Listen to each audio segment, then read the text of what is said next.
বাকির ফাঁকি মার্কার কোনো মহারানা নয়, টনটনা নগদের মহারানা গুলি দিয়ে বিয়ে করে নিয়ে এসেছে। মূর্খ নানি দাদির পেটে 12টা 18টা 15টা সন্তান জন্মগ্রহণ করেছে। একজন নানি দাদিকেও কসাইখানা নিয়ে পেট ছিঁড়ে বাচ্চা বের করা দরকার পড়ে। সব কটা সন্তানকে বুকের দুধ খায় লালন পালন করেছেন। কোটার দুধ ছিল না, গাভীর দুধের দরকার পড়তো না, বাচ্চার দুধ খেয়ে শেষ করতে পারতো না, মুখে এক্সট্রা করে তারা কাপড় ব্যবহার করত। শুধু আল্লাহর কোরআন নবীর সুন্নতের বিধান আর পর্দা মেনটেন করার কারণে এই 50 বছরের ব্যবধানে কোরআন থেকে সুন্নাত থেকে পর্দা থেকে দূরে সরে চলে গিয়েছে। নিজেদের বংশধরদেরকে তারা এখন প্রধানমন্ত্রী, বিরোধী দলের নেত্রী, আবার ডেপুটি স্পিকার, স্পিকার সব দামি দামি চেয়ারগুলো মায়েরা দখল করে নিয়েছে। নিরাপত্তার জন্য প্রিজন যৌতুক কত আইন পাশ করেছে, কিন্তু পর্দা না থেকে আইনের উপরে নোকটা পড়ে আইন খালি গাইন হয়ে গিয়েছে। নিয়োগ করেছে 18 বছর আগে বিয়ে দেওয়া যাবে না, আরো পদ্ধতি আবিষ্কার হয়েছে, বিয়ের পর বাচ্চা নেওয়া হবে না, এটা ওটা খালি ফিরি দেয় যাতে করে 5 বছর আরো কাটায় দিতে পারে। 25-30 বছরে বাচ্চা নিতে চায়, আগের থেকে দিনাজপুরের কোনো একটা ভালো গাইনি ডাক্তারের সাথে যোগাযোগ শুরু করে দেয়। যেমনি পেটে বাচ্চা এসেছে, ইসিজি, এক্সরে, আলট্রাসাউন্ড শুরু হয়ে গেল। কায়দায় না বেকায়দায়, শুকনাতে আছে না নরমালে আছে, ভিটামিন আছে না নাই, ক্যালসিয়াম আছে না নাই, মিনারেল আছে না নাই, আয়রন আছে না নাই, জিঙ্ক আছে না নাই, হাজার তরিকার পদ্ধতি চালাই, কিন্তু পেটের ভুঁড়িটা ঢেকে রাখতে চায় না। 5 ওয়াক্ত নামাজ পড়ে না, কোরআনের তেলাওয়াত করে না, ইসলামী নীতি নিয়ম মানতে চায় না। এই জন্য 80 থেকে 90% মেয়েকে এখন কসাইখানা নিয়ে পেট চিরে বাচ্চা বের করতে হয়। কথা বলুন ঠিক কিনা? ওদের বাচ্চা বুকের দুধকে শেষ করতে পারতো না, আর এদের বুক ঢাকা নাই, তার জন্য বাচ্চা বুকের দুধ পায়। ওরা রেখেছিল ঢাকা, এসেছিল আল্লাহর রহমত, এরা রেখেছেন ফাঁকা, শুরু হয়েছে আল্লাহর গজব। আমার দরদের ভাইয়েরা, হযরত ইব্রাহিমকে আগুনে ফেলতে হবে, ন্যাংটা করা লাগবে, মনে আছে? যেমনি পায়জামার ফিতায় টাপ বেড়েছে, আল্লাহ বলে জিবরিল রে একটা জুব্বা লইয়া পরাইয়া দাও। জুব্বা নিয়ে যদি কথা বলি 3টা ঘন্টা সময় চলে যাবে, আপনারাও দিতে পারবেন না, আমিও কুনাইতে পারবো না। এই সেই জুব্বা, যেই জুব্বা হযরত ইব্রাহিম আলাইহিস সালামের নাতি ইউসুফ আলাইহিস সালামকে কুবে ফেলে দেওয়ার সময় 10 ভাই মিলে ষড়যন্ত্র করে শরীর থেকে কাপড় চোপড় খুলে নিয়ে ন্যাংটা বানিয়ে ফেললেন। এরপর ছাগলের রক্তগুলো কাপড়ে মাখায়া দিলেন। এই ছাগলের রক্ত মাখানো কাপড় নিয়া বাবার সামনে হাজির হইয়া নিসাই মায়া কান্না শুরু করেছে। আহারে আব্বা, আমাদের ছোট্ট ভাই ইউসুফকে তো বাঘে খেয়ে ফেলে দিয়েছে। ইউসুফ আলাইহিস সালামের বাবা ইয়াকুব আলাইহিস সালাম বলেন, কেমনে খাইলো রে? বলে, দেখেনি যে কাপড়ে রক্ত ভরে আছে, রক্তগুলো নিয়ে শুকে দেখে, আহা বাবা গো, কোন বাবা? রক্তের মধ্যেও সন্তানের গন্ধ পাওয়া যায়। সুবহানাল্লাহ বলে। রক্তের গন্ধ দেখে এটা সন্তানের রক্ত নয়। জামা কাপড় টানাটানি নাড়াচাড়ি করে দেখে একটা জামার বোতাম ছিঁড়া নাই, বাঘের হাসর নাই। বাঘে যদি মানুষ খায়, জামা কাপড় তো খুলে ধুয়ে খায়। কি গো, খুলে ধুয়ে খায়? আমরা 16 বছর দেখলাম গাঁজাখোররা বাহিরে ঘুরে বেড়ায় আর মৌলবীরা জেল খেটে শেষ হয়। একটু হাসবেন না, কৃত্রিম হাসি। কি জাহেল তারা! গরম কথা বলে মামুনুল হক, ঢুকাই দিল শ্বশুর। গরম কথা বলে রফিকুল ইসলাম মাদানি, কাপড় সুপড় খুলে নিয়ে হাফ প্যান্ট পরে বিড়ি ধরে মহিলাকে লাগায় দেয়া শুটিং বানাচ্ছে। তুমি শুটিং করো জমিনে, তোমার জন্য শুটিং হয় আসমানে, ঠিক কিনা? আল্লাহ ধরে না, যখন ধরে তখন আর ছাড় দেয়, কিন্তু ছেড়ে দেয়। জালেম তো চলে গিয়েছে, আপনার জন্য মেসেজ, আপনিও যেন জুলুম না করেন। যদি করেন, ওদের চেয়ে বড় পতন আপনার জন্য অপেক্ষায় আছে, ঠিক কিনা? কথা কি বোঝা যাচ্ছে? এই মৌলবীটা ভালো নয়, ওরকম তো কোলে এরকম কথা বুঝা পারিচ্ছেন কি? এক দুলাভাই গেছে, আর এক দুলাভাইরা সিরিয়াল নিচ্ছে।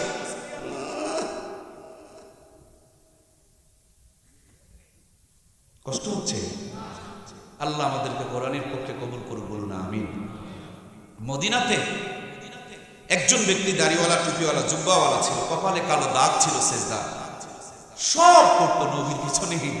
কিন্তু মুহাম্মদ সাল্লাল্লাহু আলাইহি ওয়াসাল্লামের কথা মতো মদিনা চলুক এটা উনি মেনে নিতে পারত।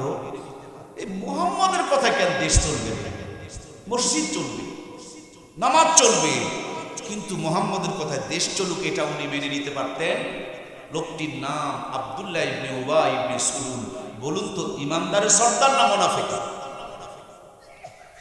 শুধু মুহাম্মদুর রাসূলুল্লাহকে রাষ্ট্রপতি হিসাবে মেনে নেওয়ার কারণে সে যদি নামাজ পড়ে, রোজা করে, হজ করে, যাকাত দিয়া ওই জামানার বড় মুনাফিক হইতে পারে, আমি আপনি মোল্লা হইয়া নামাজ পড়ে, রোজা করে, হজ করে, যাকাত দিয়া যদি ইসলামের পক্ষে সাপোর্ট না দিয়া ইসলামের বিপক্ষে সাপোর্ট দিয়ে থাকি, শুনে রাখুন আপনার নামাজ, রোজা, হজ, যাকাতের কোনো বেল নাই। আপনার ঈমান আছে কি নাই এটাই সন্দেহের বিষয়। কথা বলুন ঠিক কিনা? এজন্য প্রাণপ্রিয় ভাইয়েরা আমার, বিনীত আহ্বান আপনাদের সামনে যেটুকু করতে চাই, হযরত ইব্রাহিমের জুব্বা খুলেন, ন্যাংটা বানাতে হবে, মনে আছে তো? এই সেই জুব্বা, যেই জুব্বা হযরত ইউসুফকে ন্যাংটা করা হলো, কাপড়ে রক্ত মাখিয়ে পাঠিয়ে দেওয়া হলো। কাপড় নিয়ে নাড়াচাড়া করে তাকায় দেখে একটা বোতামও খোলা নাই, ছিঁড়া নাই, ফাটা নাই, কাটা নাই। বাঘরে বাঘ, ও বাঘ, আমার বাচ্চাদের খাইলা কিন্তু কাপড় সুপড়ে এত সুন্দর করে যত্ন করে খুলে থুয়া খাইলা, তার মানে বাবার বুঝতে বাকি। আল্লাহ ডাকতে বলে, পয়গম্বর ধৈর্য ধরো, এখনো পর্যন্ত তোমার সন্তান কেনানের বুকের ভিতরে আছে, এখনই যদি বাড়াবাড়ি করো তোমরা, এরা গিয়া কুফের মধ্যে পাথর ফেলে দিয়ে তোমার সন্তানকে মেরে ফেলে দিবে। ধৈর্য ধরো, সবরে মাওফালে। আমরা দেখেছিলাম 16 বছর ধরে যখন রক্ত ঝরতেছিল আমার ভাইয়েরা, তখন কিন্তু আমরা ধৈর্য ধরেছিলাম। এই ধৈর্যের ফল আল্লাহ দিয়েছে না দেয় নাই? এই তো কয়েকদিন আগে সাইফুল ইসলাম আলিফ নামক একজন ভাইকে ইসকনের সন্ত্রাসীরা ধরে নিয়ে মেরে ফেলে দিল। আমরা তাদের হাজার হাজারকে লাশ ফেলে দিতে পারতাম, এখানেও ধৈর্য ধরেছি। কারণ এখানে ওই যে দেখবেন আমার ভাইয়েরা, মাছ ধরার জন্য একটা টোপ দেওয়া থাকে, গিললেই দেখবেন বড়শির কলটা যেমনি লেগে যায়। ওরা সাইফুল ইসলাম আলিফ ভাইকে মেরে দিয়া আমাদের সমাজে, আমাদের দেশের মধ্যে গৃহ যুদ্ধ লাগিয়ে দিতে চেয়েছিল। আলিম ওলামা বলেছে, আমরা ধৈর্য ধরেছি, এর বিনিময়ে বড় সুফল দান করবেন কে? হযরত ইউসুফ আলাইহিস সালামকে যখন কুফে ফেলে দেওয়া হয়, আল্লাহ ডাকতে বলে, জিবরিল রে, ওই দাদার জুব্বাটা নাতিরে পরায়া দে। জুব্বা পরে কুফের মধ্যে তারে নামিয়ে দেওয়া হলো। আমার ভাইয়েরা, তারপরে তিনি মিশরের খাদ্যমন্ত্রী হয়ে গেলেন। লম্বা ইতিহাস বলতে গেলে সময় কুলাবে না।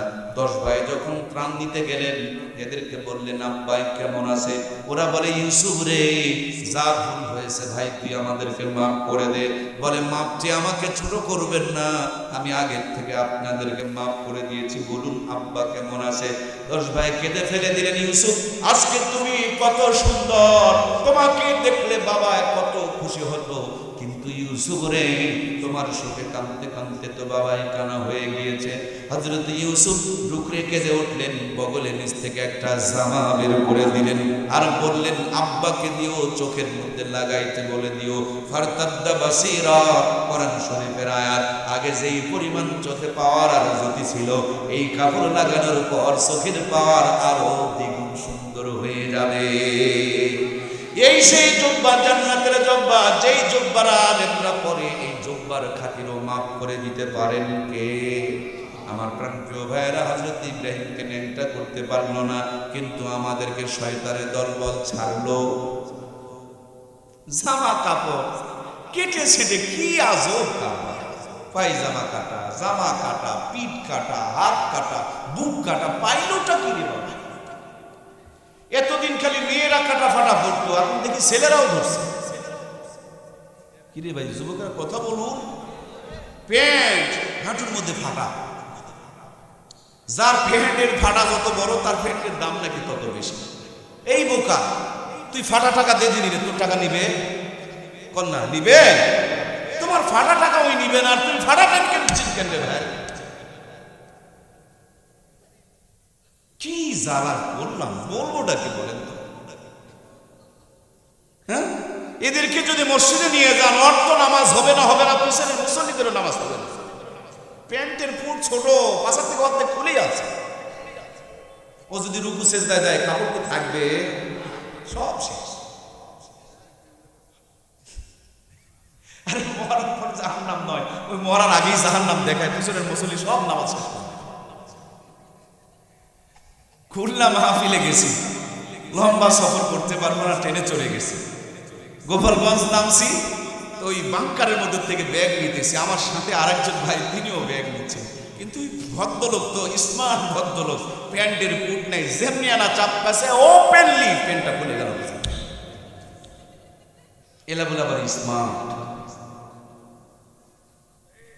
খুলনার ফুলতলা মাহফিলে গিয়েছি, কে যেন রাস্তার থেকে কোন এক ড্রাইভারকে নিয়ে গেছে, মসজিদে থাকার দিছে। 7 দিন মাহফিল, সে একদিনে আমি ছোট মানুষটার পালি। রাতের বেলা সবাই দিদারসে ঘুমাচ্ছে, ও মুসল্লি বেচারি, মুসল্লি না, ও ড্রাইভার ছিল, প্যান্ট পাশার থেকে খুলে গেছে। তালিফ পুট নাই তো, কথা কি বুঝতে পারছেন? দেখেননি আপনারা? দেখেননি? পাশার থেকে অর্ধেকটা খুলে আছে। ইব্রাহিম আলাইহিস সালামকে পারে নাই, কিন্তু আমাদেরকে ছাড়ে নাই। এই ন্যাংটামি আমাদের সমাজে রহমত আর বরকত তুলে নিয়েছে, ঠিক কিনা? ফিরে তাকান তো, 50 বছর আগে ভাঙা ঘরে মাসকালার ডালের তেলানি হতো, এক বাড়ির তেলানি গোটা গ্রাম ছড়িয়ে পড়ত। একদিন আতর চালের বিরিয়ানি খেলে 3 দিন পর্যন্ত সুঘ্রাণ পাওয়া যেত। আমার আপনার মূর্খ নানু আর দাদুরা এই আপনার আমার ভাদুরিয়া বাজার থেকে আধা পচা ইলিশের মাছ, লবণ মাখানো ইলিশের মাছ 5 টাকা 6 টাকা সার কিনে নিয়ে বাড়িতে যেতেন। পুকুরের ঘোলা পানি দিয়া মূর্খ নানি আর দাদি কোনো মতন ধৌত করতেন। তাও আবার কারেন্টের আলো নাই, হাতের মধ্যে কেরাসিনের তেলের বাতি গো। টুকরি খাইয়া না, কেরাসিনের তেল আবার মাছের সঙ্গে ভরে। লবণ থাকলে তেল নাই, তেল থাকলে আবার ঝাল দেওয়ার কথা মনে নাই। খেরের চুলাই বসে বিসমিল্লাহ বলে গুনগুন গুনগুন করে জালটা জ্বলছে, আর দরুদ শরীফের তেলাওয়াত চলছে। মাথার কাপড় পরে না, শরীর বের করে মানুষকে দেখায় না, ঘরে হারাম খুঁজে পাওয়া যায় না, কটকুটির আওয়াজ বের হয় না, কোরআনের তেলাওয়াতের আওয়াজ বের হয়, নামাজ কালাম হয়। ওই ঘরে, ভাঙা ঘরে, পুরা ঘরে, বেড়া ঘরে বসে বসে যদি ইলিশ মাছ আর পান্তা ভাত খাওয়া গেছে, কম করে হলেও 3 দিন পর্যন্ত হাত থেকে সুগন্ধ বের হয়েছে। ওই নানি দাদিদের স্মৃতিচারণে পহেলা বৈশাখ উদযাপন করি আমরা। 6 টাকার কেজি ইলিশের মাছ 6000 টাকাতে সাগর থেকে আমদানি করি আমরা। নরমাল চুলা ভেঙে গ্যাসের চুলা ঢুকিয়েছি আমরা। সাধারণ মশলা বাতিল করে রাঁধুনি গুঁড়া মশলা ব্যবহার করছি আমরা। কত উন্নতি করেছেন! 6000 টাকার কেজি ইলিশের মাছ রাঁধুনি গুঁড়া মশলা দিয়ে গ্যাসের চুলায় বসে ডিগ্রি পাস বউ রকমারি কায়দায় রান্না করে। রান্নার পর খাবার সময় নাকি নিয়ে চেক করতে হয় ইলিশ না সিলভার কাপ। কথা বলুন ঠিক কিনা? আগে কি সুন্দর দিন কাটাইতাম আমরা, আগে কি সুন্দর দিন কাটাইতাম। যুবক ভাইয়ের আমাকে একটু হেল্প করুন। আগে কি সুন্দর দিন কাটাইতাম আমরা, আগে কি সুন্দর দিন কাটাইতাম। ফজর যখন হইত মুয়াজ্জিন আযান দিত, মধুর আযান শুনে বিছানা ছাড়িতাম আমরা, মধুর আযান শুনে ঘুম ছাড়িতাম। যতই থাকুক কাম আগে নামাজ পড়িতাম, হাজার থাকুক কাম আগে নামাজ পড়িতাম। নামাজ পড়িয়া কোরআন পড়িতাম আমরা, নামাজ পড়িয়া তেলাওয়াত করিতাম। আগে কি সুন্দর দিন কাটাইতাম আমরা, আগে কি সুন্দর দিন কাটাইতাম। জোরে বলুন মারহাবা। আমার প্রিয় ভাইয়েরা, মনে আছে তো সাইয়েদনা ইব্রাহিমকে নেকটা করতে হবে? মনে আছে? নেকটা করতে গিয়া যখন পারে নাই, এবার শয়তান দ্বিতীয় বুদ্ধি শিখায়া দেয়। বলবো ধৈর্য কি আছে? বক্তৃতা কি চলবে? ব্যারাম থাকলে আবার কিন্তু জ্বলবে।